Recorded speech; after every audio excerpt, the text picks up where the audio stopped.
اور مشغلہ یہ تھا کہ جب کوئی اصحاب میں سے یہ آ کے کہتا تھا کہ یا رسول اللہ میں فلاں مشکل میں گرفتار ہوں، آپ میرے حق میں دعا کر دیجئے کہ اللہ اس مشکل اور پریشانی کو مجھ سے دور کر دے، تو رسول اسلام فرمایا کرتے تھے، دونوں ہاتھ اٹھایا کرتے تھے اور کہتے تھے اللہم ارحم علی فلان بحق علی ابن ابی طالب، پروردگارہ میرے اس دوست کی مشکل اور پریشانی کو دور کر دے، اس پہ رحم کر۔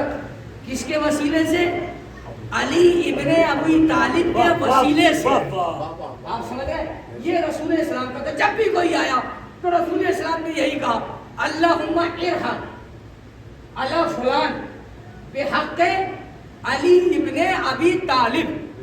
اب جو ساتھ میں اصحاب و انصار کہتے تھے سب کو علی سے خوش نہیں تھے بھائی صاحب، اب انہیں بڑی ٹینشن تھی، اور ٹینشن اس بات کی کہ یہ کون سا طریقہ ہے رسول اسلام کو، جب بھی ان کے پاس میں کوئی آتا ہے تو یہ کہتے ہیں کہ پروردگار علی کے وسیلے سے علی کی محبت میں اس کی پریشانی کو دور کر دے، نہ کبھی تمہارا نام لیتے نہ کبھی میرا نام لیتے، اس بات کی بڑی پریشانی تھی۔ اور یہ واقعہ کب ہے؟ ہجرت سے 1 سال پہلے کا۔ اب رسول اسلام ہجرت کرتے ہیں، جب مدینے پہنچتے ہیں تو 3 سال گزر گئے تھے، تیسرے سال کا آخر میں، ان 3 سالوں کے درمیان میں بھی جب کوئی رسول اسلام کے پاس آیا، یہ رسول اللہ میں مشکل اور پریشانی میں میرے حق میں دعا کر دی ہے، تو رسول نے دونوں ہاتھ اٹھائے اور اٹھانے کے بعد میں کہا اللہم ارحم علی فلان بحق علی ابن ابی طالب۔ پھر انہوں نے کہا تو مکے میں تو یہ جان چھوٹی نہ تھی، مدینے میں کیا؟ جب بھی یہ نام لیتے ہیں یہی کہتے ہیں علی ابن ابی طالب کے وسیلے سے اس کی پریشانی کو دور کرتے، نہ کبھی آپ کا نام لیتے نہ کبھی میرا نام لیتے۔ پھر ان کے دل کو ایک بات سے تھوڑا سکون ہوا کہ یہ تو ہم پریشان ہوتے ہیں، کوئی بات نہیں ہے، ذرا علی کو پریشان ہونے دو کسی دن۔ جب علی پریشان ہوں گے اور کہیں گے یا رسول اللہ میرے لیے دعا کرو، تو ظاہر کی بات ہے یا تو تمہارا نام ہوگا یا میرا نام ہوگا۔ اس بات سے انہوں نے اپنے دل کو سمجھا لیا۔ ایسا ہوا کہ 3 سال گزر گئے مدینے میں، 3 سال کے آخر میں ایک دن علی مسجد نبوی میں داخل ہوئے اور وہاں سے علی نے سلام کیا، السلام علیکم یا رسول اللہ۔ رسول نے سلام کا جواب دیا اور علی نے چیخ کے وہاں سے کہا کہ اے اللہ کے رسول، آج میں کسی مشکل میں ہوں، آپ اللہ سے دعا کریے کہ میری مشکل کو آسان کروا دیں۔ اب وہ چیز انہیں 4 سال کے درمیان کا وقفہ جو گزرا وہ یاد تھا۔ اب دل ان کا بڑا خوش ہوا کہ آج علی پریشانی میں گر گئے، اب یا تو آج تمہارا نام لیا جائے گا یا میرا نام لیا جائے گا، اور تو کسی کا نام لیا نہیں جانے کا۔ خیر سارے کان رسول اسلام کی دعا کی طرف لگ گئے کہ آج دیکھتے کیا ہے کہ رسول اسلام مانگیں گے کیا۔ آدم کی دعا یاد ہے نا، پنجتن کے وسیلے سے قبول ہوئی تھی، وہ تو کائنات کا چھوٹا نبی تھا، سب سے آخری نبی دعا مانگ رہا ہے، علی کے لیے دعا مانگ رہا ہے۔ سارے کان متوجہ ہیں کہ آج علی کس کا نام لیتے ہیں دعا میں۔ تو رسول نے پھر ہمیشہ کی طریقے سے ہاتھ اٹھائے اور ہاتھ اٹھانے کے بعد میں دعا کری اللہم ارحم علی ابن ابی طالب بحق علی ابن ابی طالب، کہ پروردگارہ علی پر تو رحم کر، اس کی مشکل کو آسان فرما، اس کی خود کی وجہ سے، اس کے خود کے وسیلے سے۔ وہ جو بیٹھے ہوئے تھے ان سے برداشت نہ ہوا، ان میں سے ایک اٹھا، نام لینا مناسب نہیں ہے، آپ کتابوں میں دیکھ لیجئے گا، ان میں سے ایک اٹھا اور اٹھنے کے بعد میں کہا یا رسول اللہ یہ کون سی بات ہوئی، جب ہم پریشانی میں ہوتے تھے تو تب بھی علی کا نام لیا، آج علی پریشانی میں ہے تب بھی علی کا نام لیا، اور رسالت کے چہرے پہ جلال آ گیا، اور آنے کے بعد میں کہا کہ تو اپنی باتیں کر رہا ہے، ارے جب مجھے اپنی اللہ سے دعا قبول کروانی ہوتی ہے تو میں علی ابن ابی طالب کا نام